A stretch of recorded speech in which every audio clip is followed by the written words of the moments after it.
हाय किसान भाई, back to back my YouTube channel Kisan health care में आप सभी का स्वागत है। तो किसान भाई, यहाँ पे हम गेहूं की फसल के बारे में बात करने वाले हैं और आप यहाँ पे देख सकते हैं मैं जो खड़ा हूँ ये उत्तर प्रदेश के पश्चिमी क्षेत्र में है और यहाँ पे गेहूं का फसल देख सकते हैं। बहुत सारे किसान भाई बोल रहे थे कि अगर मैं हमारा पौधा गोबुट अवस्था में है, यानी कि कुछ जो है बालियाँ डंठल के अंदर है और कुछ डंठल के बाहर है, तो उस अवस्था में सिंचाई करें कि ना करें और सिंचाई करते समय कौन-कौन से पोषक तत्वों की ज़रूरत होगा और मैं बताने वाला हूँ। और कौन-सा पोषक तत्व आप ऊपर से स्प्रे कर सकते हैं जिससे आपके पौधे में वृद्धि होगी।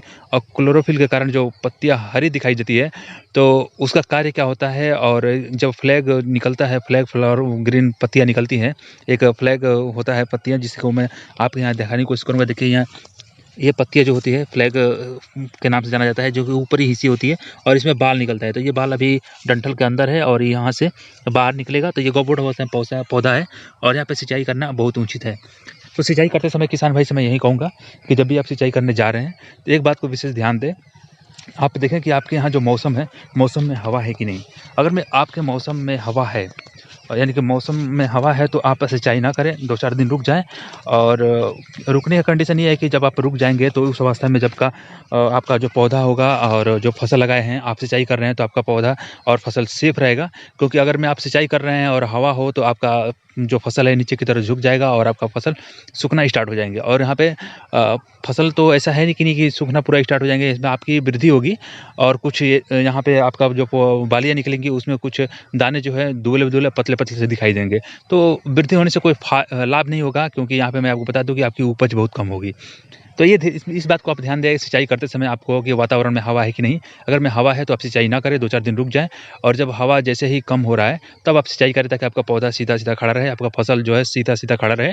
और उस अवस्था में आप बिल्कुल जो भी आपका बालियाँ निकलेगी वो बिल्कुल अच्छे तरीके से उसका विकास भी होगा और आपके बालिये में जो दाने पकड़ेंगे उस दाने का भी विकास होगा। तो आपका दाने का जो विकास होगा वो भी बिल्कुल उपज आपका ज़्यादा दुगुनी करेगी।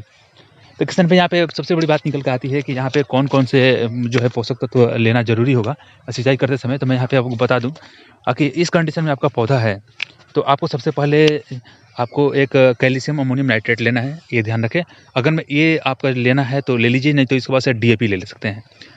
और डीएपी अहम रोल निभाता है, आपको पता होगा कि क्योंकि डीएपी ले रहे हैं तो डीएपी के साथ आपको जिंक भी लेना पड़ेगा। और एक आता है, आपको पता है, रीजेंट। क्योंकि जब इस अवस्था में पौधे हो जाते हैं तो कुछ कीड़े-मकोड़े नीचे लगने लगते हैं, क्योंकि मैं पश्चिमी क्षेत्र में हूँ और पश्चिमी क्षेत्र में जो उत्तर प्रदेश के पश्चिमी क्षेत्र में बलुई दोमट मिट्टी है।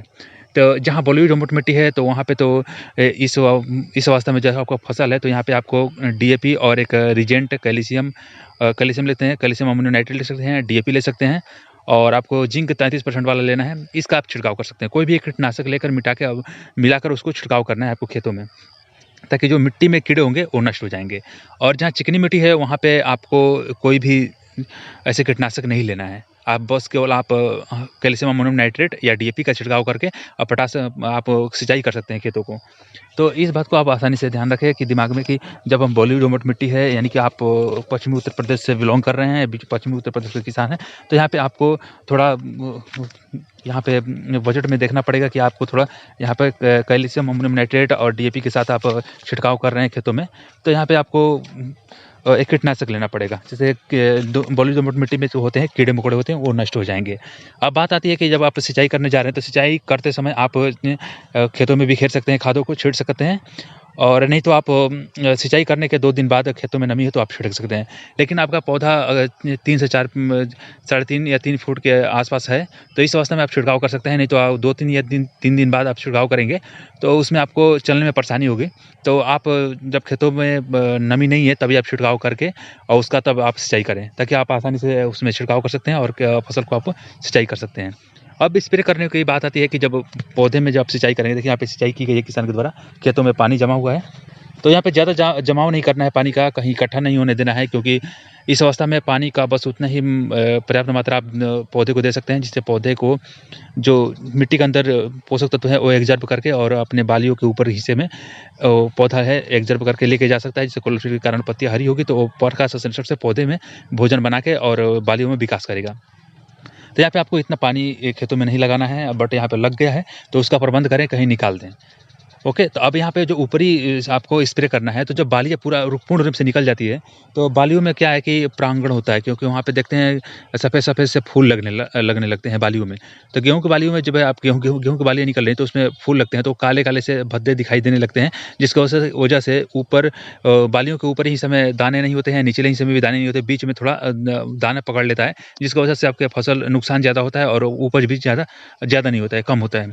तो इस कंडीशन में आपको क्या करना है कि आपको इमिडाक्लोप्रिड और पैराथियान आपको लेना है, मिथाइल पैराथियान है और आप ले सकते हैं और इमिडाक्लोप्रिड ले सकते हैं। ये 2 दवा आप कार्बेंडाज़ाइम, मैनकोजेब के साथ मिलाकर छिड़काव आसानी से कर सकते हैं और कुछ नहीं लेना है। अब बहुत सारे किसान भाई बोलते हैं कि यहाँ पे हम बोरान का स्प्रे कर सकते हैं कि नहीं?